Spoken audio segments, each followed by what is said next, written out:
Welcome back into another episode of Rock Boys Football.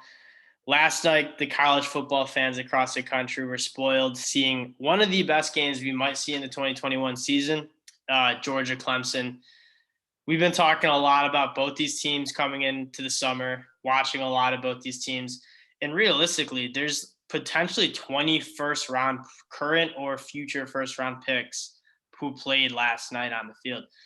Both these teams, specifically their defenses, are loaded with first round talent, NFL talent in general. And it really lived up to the hype of being just straight up defensive battle. Who could make the least amount of mistakes and find touchdowns and scores when you could. Phenomenal game. Kind of went the way the Rock Boys said it would. Georgia's defensive line just giving Clemson in their offensive line all they can handle and more. They struggled to protect DJ. DJ really didn't have any pockets to throw to or time to throw. And that was kind of the story of the game. Clemson couldn't move the ball and only mustered 3 points. Dill, what are your general observations of the game, and then give us kind of a breakdown of what you saw on the Georgia defense versus Clemson offense? So general thought is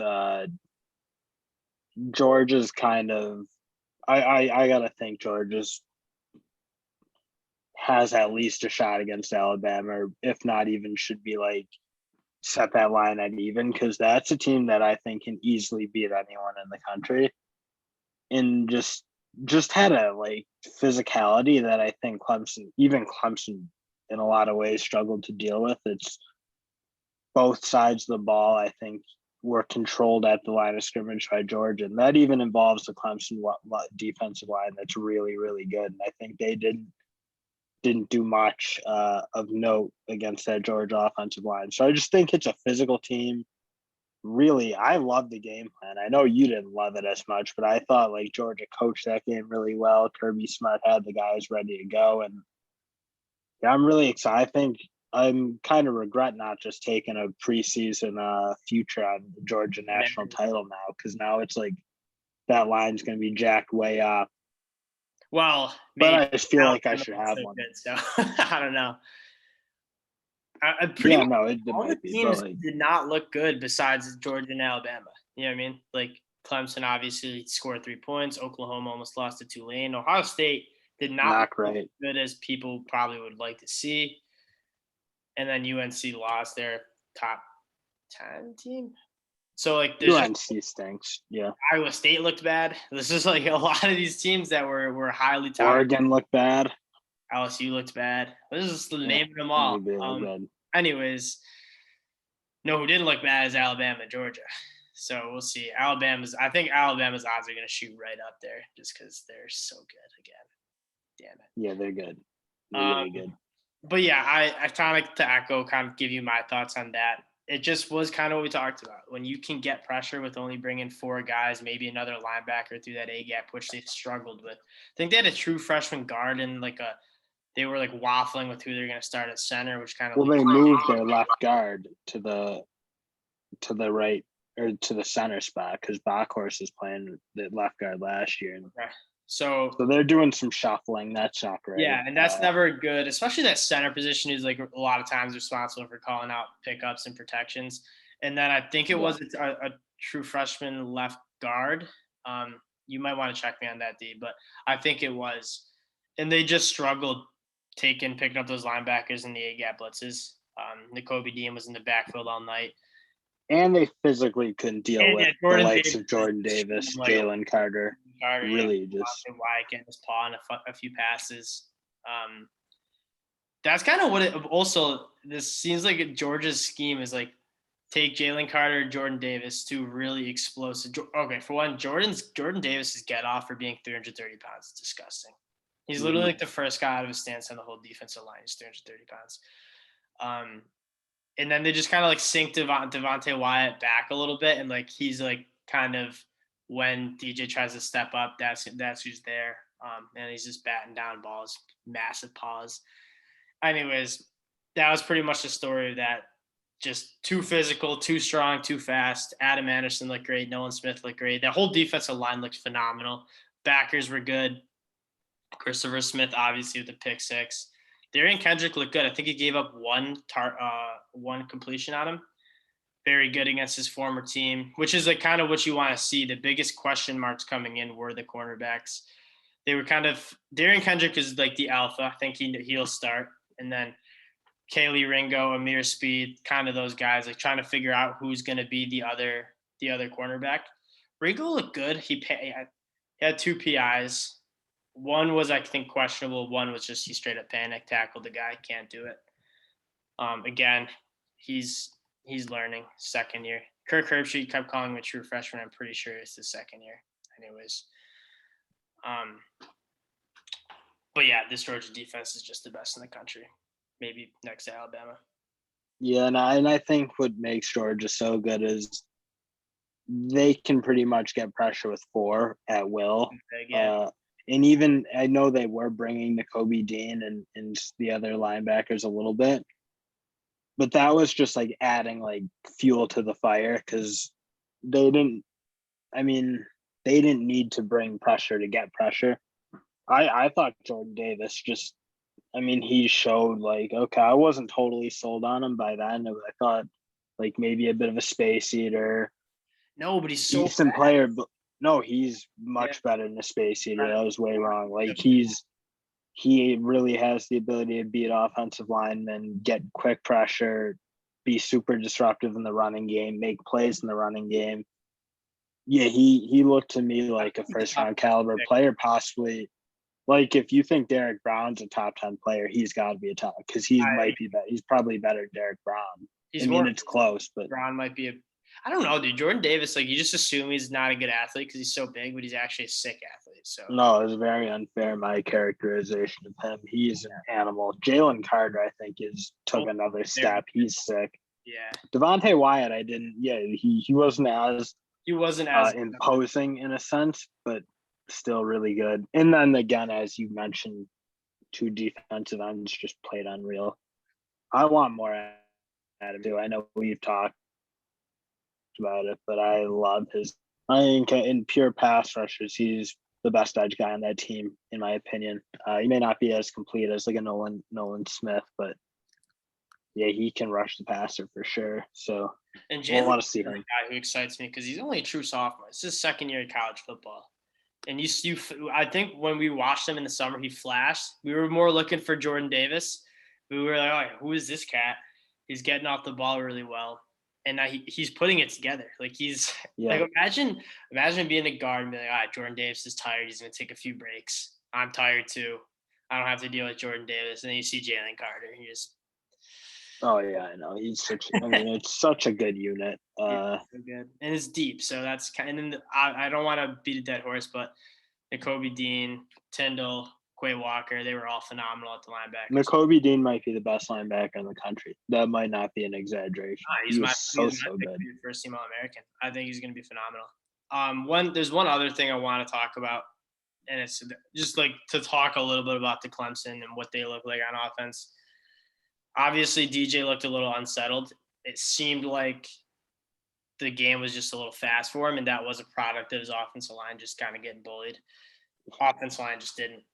Just like it was fast. It was. Yeah, it seemed fast. It was fast. Joseph Nagata. I think that's how you say his name. I apologize if I'm messing it up. They said it so many times last night. I probably should have remembered. I'm horrible with names. Anyways, he looked good. He's big, strong, physical, really good, strong hands, good after the catch, hard to bring down. He was, I think, the only one to beat Darian Kendrick last night. He's someone that you got to be excited for as a Clemson fan. Justin Ross just was quiet, not surprisingly, coming off of some serious medical injuries.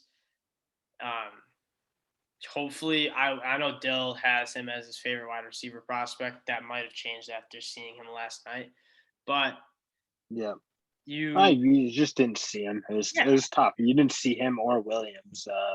Nagata flashed a lot. The other two, they kind of looked like they were involved, which was unfortunate. But I don't know that it was their fault. It was just they were getting suffocated. They were choking them out all game. So we'll see. Hopefully Justin Ross can settle in again.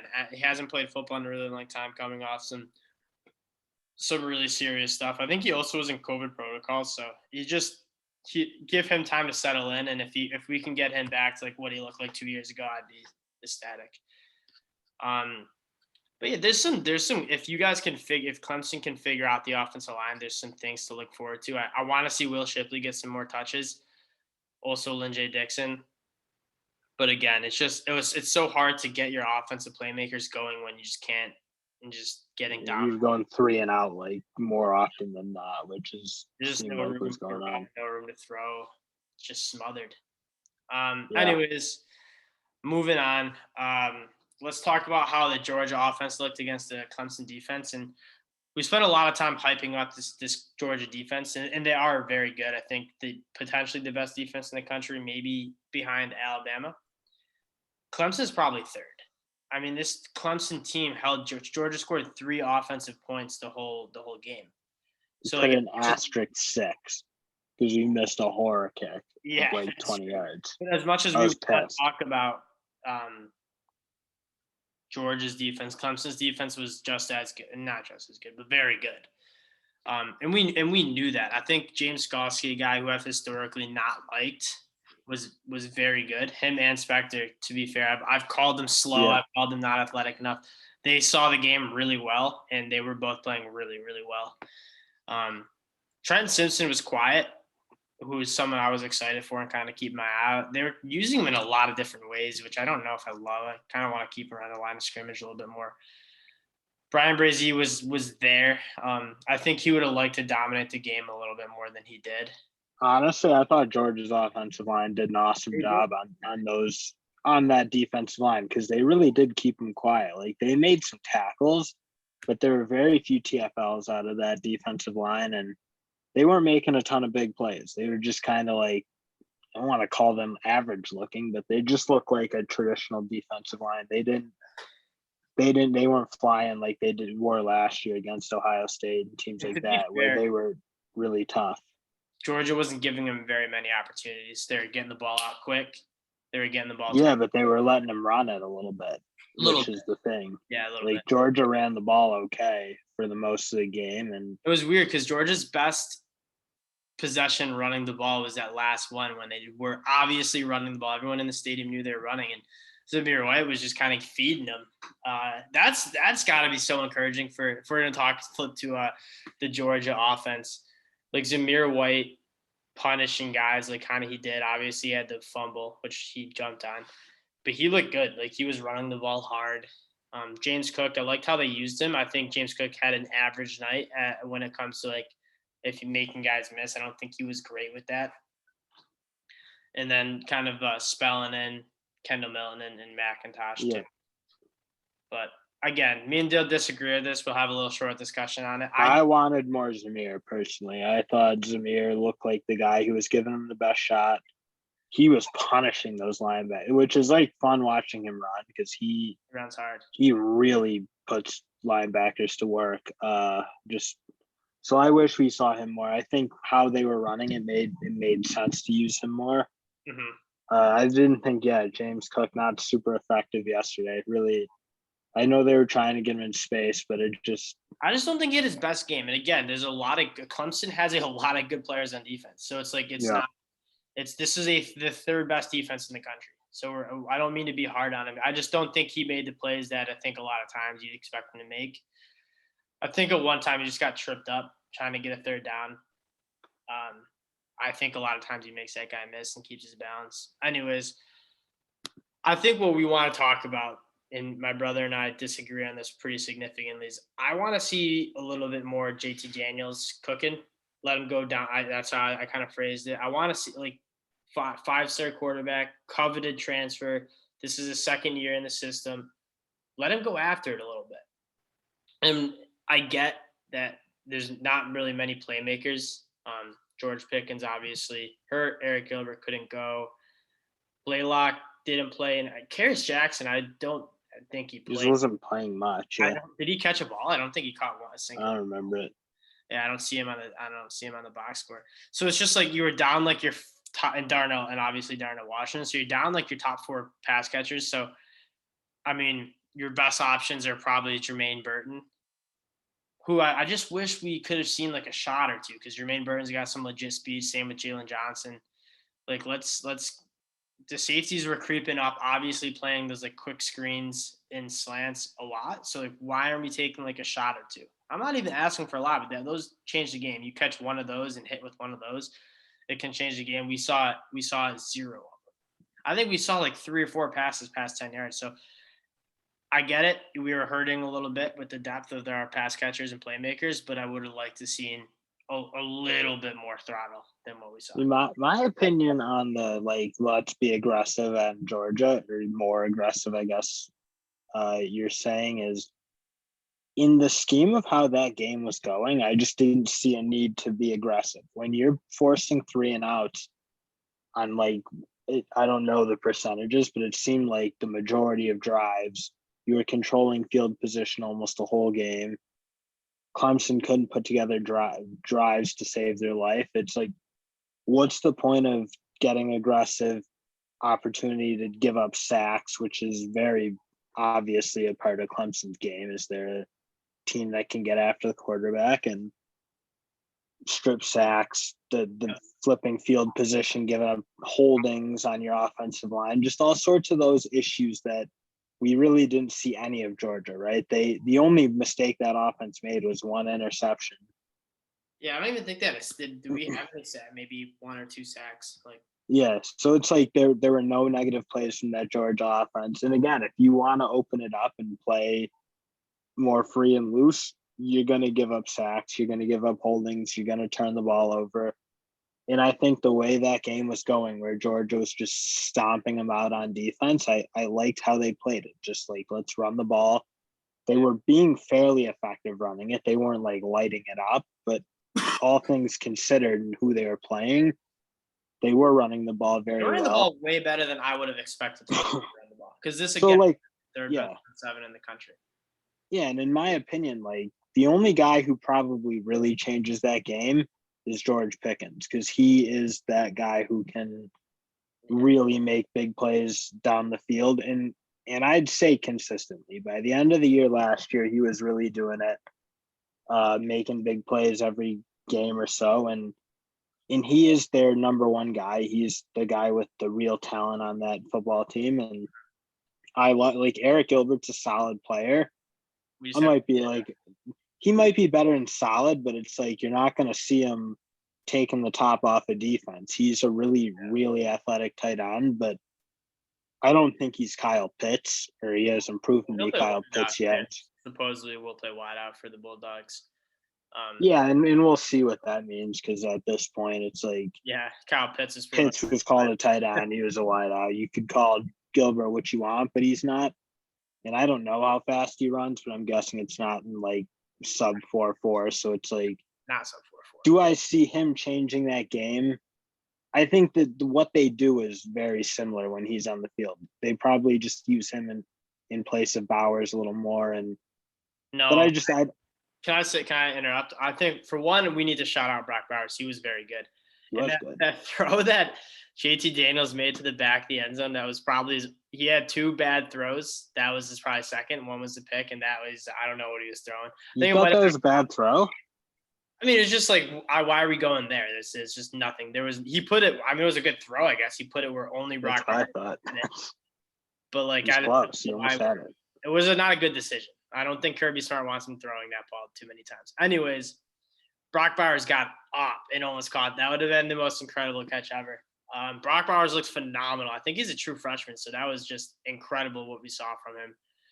I think he'll be the 2. Him and Darnell Washington will go to work as a great tight end duo to go moving forward. But again, what I'm saying, what I would respond to you is, I think the presence of George Pickens, and potentially when they get Eric Gilbert back, but mostly George Pickens, is you have George Pickens as your alpha, but that just lets everybody else kind of do their job more. Jermaine Burton belongs in the slot, and Paris Jackson can be your 2, but it's Jermaine Burton kind of was not, I don't think, in his spot that I think you want him to be. And so having George Pickens back doesn't only allow you to have your alpha receiver who can go up and make contested catches, be your 3rd and 6th guy, because When you go back and watch Georgia last year, 3rd and 5, 3rd and 7, like we're going to Pickens. We're going to Pickens, and it normally worked.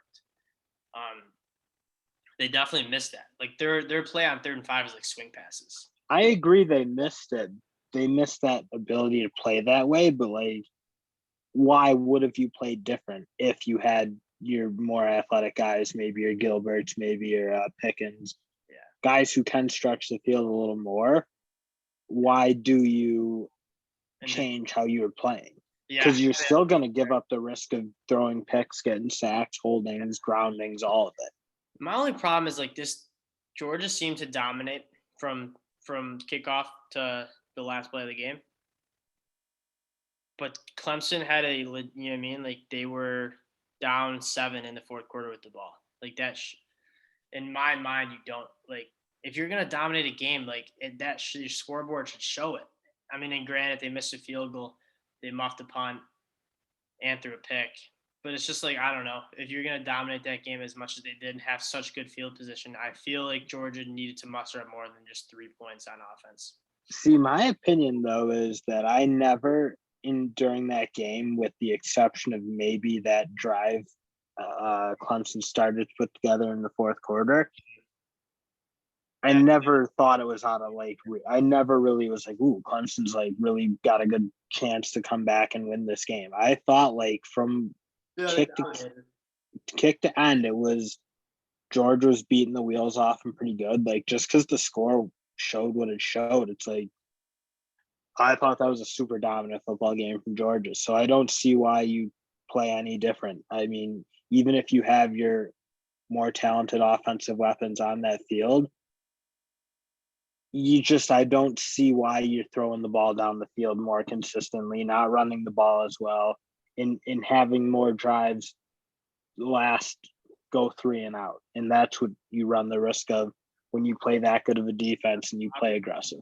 Obviously, like you like that type of offense, you more risk, more reward. And I don't know. I guess I would have, me personally, would have liked to seen them let JT. Like you just gotta trust your quarterback. Like that, you're gonna win national championship by trusting JT Daniels to make the plays to win football games. And it just seemed like there was a little bit of a lack of trust there. Again, I'm not saying like it. Was it a lack of trust, or is it just this is how we can play? We're going to dominate this game if we play this way. Yeah, because once you get into the flow of that game, I think it was very obvious that when Georgia was running the ball on them and just eating the clock up, being consistent, getting a couple first downs and punting it inside the 20, that made it very hard for Clemson to do anything of note. So I think just because you could play more risky and put more points up, I don't know that you necessarily have wanted to in that spot, just because they did dominate that game in the style they played, controlling the tempo, controlling the clock, and controlling field position. I think they all did all 3 of it, and I think it ultimately worked really well. And if you let it get into more of a slugfest shootout by playing more aggressive, I don't know that it goes that way. And I mean, again, you're waking up with a win on Sunday morning over at Clemson. You don't have anything. I don't mean to like complain about the game plan. I just hopefully we get to see JT Daniels just like show that he can make the play. Oh, you're right, because he's going to need to be able to do it against Bama for sure, because Bama's going to score. Bama's good. You want to know that you can trust JT to do it. And again, I think once you get back some of those weapons, that trust probably comes back a little bit more. And that's just more in your game plan. But again, Georgia looked phenomenal. Don't mean to take away anything from how they looked and played. Just you got to be excited. This could be a very potential national championship year. I think Alabama obviously looked good, but I think Miami, this might just not be that good of a Miami team. Miami wasn't that good last year. Like UNC did that to Miami last year. You know what I mean? Like I was high on Miami coming in, but I might just flat out been wrong. We'll see. Oh, Miami sucks. That was pathetic effort. Yeah, I didn't even watch much. I didn't watch a ton, but it looked like a game where Miami had 8 players on the field. That's like what watching back some of the highlights, like just guys who are so ungodly open. And Miami didn't have as many guys playing. So we'll see. They did, but I think everybody's saying, "Oh, Alabama's untouchable," and I probably was saying that too. And then I saw Georgia's defense, and I was like, "No, Georgia's defense can definitely." oh no, Georgia can beat anybody if you can play that defense. I think that was the best defense I've really ever seen, maybe since Alabama in like 2015 when they beat LSU like 15-0 in a national title. Like, that was a dominant unit. And so, unfortunately for Clemson, what you said, that I think their future is kind of out of their hands. They need to win every game now. They need to go win the ACC. I think they need to do it in convincing fashion. And even then, Georgia runs the table. Alabama runs the table. Alabama wins the SEC title. They both get in. You know what I mean? If they're both undefeated playing in the SEC title game, assuming it's not like a dummy blowout, and even if it is, the only hope would be Georgia blow out Bama and then Clemson scoots in front of Bama. That would be exactly. Because ultimately, like, even if Georgia gets the wheels beat off them by Bama, it's like, well, they still did win the head-to-head. So I don't think they're in a great spot because I think there's a very good shot the two SEC schools get in. But then they're in a shot because Oklahoma stinks. Maybe Pac-12, I don't think can send. I think like the college football committee just needs to treat the Pac-12 as not a Power 5 conference because who's going to get in the Pac-12 besides? I mean, unless UCLA is way better than I think they are, which they might be. They're fucking good. If LSU like plays decent SEC play and UCLA boat race them like that, so we'll see. But I don't see like Washington was kind of like my pick to win the Pac-12. They were horrible yesterday. They lost to Montana. Oregon did not look good. USC took care of business, but I'm not like convinced on them either. So it doesn't really look like there's a team in the Pac-12 who's going to send a team or who's going to make the playoffs. Oklahoma very well could not. Iowa State didn't look good either. And then I think Big Ten will send one, whether that be Ohio State, whether it be Michigan, whether it be any of those teams. So I think the ACC Clemson's best chance is they blow out everybody. And then Oklahoma loses a game in the Big 12, and then the Pac-12 doesn't have an undefeated champion. If that's I don't think the Pac-12 is like, unless UCLA runs it, because now Oregon played a super tight win against Fresno. Well, if Oregon beats Ohio State, that's different. Yeah, that's not happening. Thibodeau's not. I don't think, unfortunately, Thibodeau's going to play. So it's like. Oh yeah, that's actually a shame. I don't see it at this. I mean, if they don't have Thibodeau, they're not beating Ohio State. So. Yeah. So I don't see it. And all you got to do, and Dabo's got to tell the guys, just go out, win every game in convincing fashion. And I don't have any worries about Clemson moving forward. Like Dabo, he doesn't do that. Like, let one thing ruin him. I think he does. I don't love him as I just don't like his like whole persona or whatever. But he is an awesome coach, so I don't have any doubts they're gonna go really beat some teams badly, and I might just start taking them to cover every game. That's what I was blanket covers because they're just gonna start housing people. Like they're just gonna go on like a rat. They're just like blow out every team. We're never taking DJ out. He's gonna have 400 yards every game. Yeah, and they're just gonna be team 60-0 every week. Just line it up 60-0. Yeah. So I don't know. It is what it is. It is a tough loss based on how things are going to shake out because, this is like one of the first times they're not going to be in control of their own destiny. And, we'll see. I don't have any doubts they're going to start killing some teams. No, I think they'll run the table. So, I'd hope the ACC is. Hold your nose to look at them. Anyways.